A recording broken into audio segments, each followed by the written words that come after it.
하나님께서 계시도다.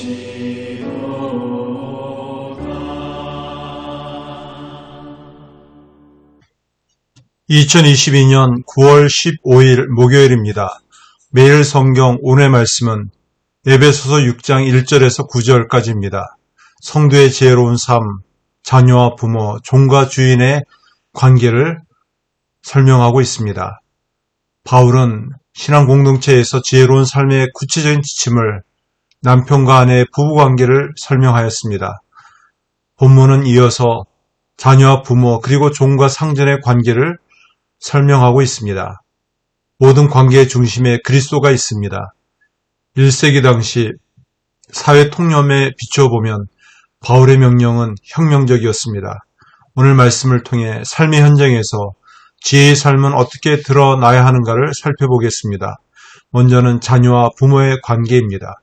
서로를 향한 거룩한 의무와 책임을 다해야 합니다. 당시 1세기 로마 사회에서 자녀들은 부모에게 종속되어 있었습니다. 자녀들이 부모에게 순종하는 것은 사회적 전통과 의무였습니다. 하지만 바울은 주 안에서라는 표현으로 순종의 성격을 규정하고 있습니다. 자녀가 부모에게 순종하는 것은 부모의 인격과 수준, 자격에 대한 조건이 없습니다. 이것은 부모를 인정하는 태도가 인간을 인간되게 하는 기본적인 요소임을 보여주고 있습니다. 여기에서 권위와 질서에 대한 존중이 나오기 때문입니다. 그리고 부모를 공경하는 것이 약속 있는 첫 계명입니다. 부모 공경은 이 땅에서 복을 누리는 근간이고 하나님의 복을 공급받는 통로이기 때문입니다. 또한 부모는 자녀를 노엽게 하지 말고 주의 교훈과 훈계로 양육해야 합니다. 당시 가정에서 아버지들은 자녀들을 온전한 인격과 사랑으로 보살피지 않았습니다. 폭력과 학대를 일삼았습니다. 아버지는 자녀의 생사 권한까지 가지고 있었습니다. 바울은 부모가 자녀를 자신의 대리 만족의 수단으로 삼아서는 안 된다고 명령하고 있습니다. 자녀를 부모의 소유가 아니라 하나님 소유의 인격체로 대하며 주의 교양과 훈계로 양육해야 한다고 명령하고 있습니다. 다음은 종과 주인의 관계입니다. 그리스도를 대하듯 상호 인격적으로 대해야 합니다. 로마 인구의 30% 이상이 노예였던 시절, 대부분의 노예는 재산이나 도구로 여겨졌습니다. 인격적 고려의 대상이 아니었습니다. 주인의 관심은 노예들을 어떻게 다스리고 관리해서 자신의 소유를 늘리느냐에 있었습니다. 바울은 사회적 신분으로서의 노예보다 근본적으로 그리스도의 종이라는 새로운 정체성을 언급하고 있습니다. 종은 상전을 대할 때 그리스도의 종의 신분으로 그리스도를 대하듯 해야 합니다.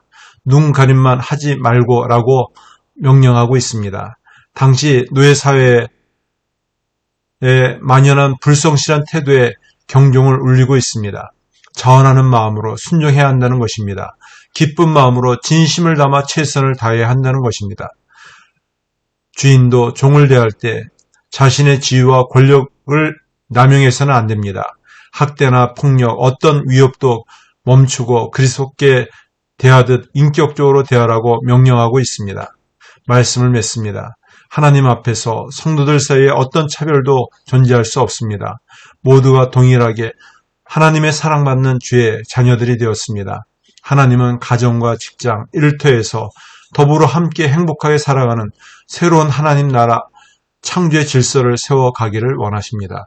기도드리겠습니다. 하나님 아버지, 하나님이 주신 분복을 이 땅 가운데 누리며 살게 하여 주옵소서. 더불어 모두가 함께 행복하게 하나님 나라를 일구어 가게 하여 주시옵소서. 예수님의 이름으로 기도드리옵나이다. 아멘.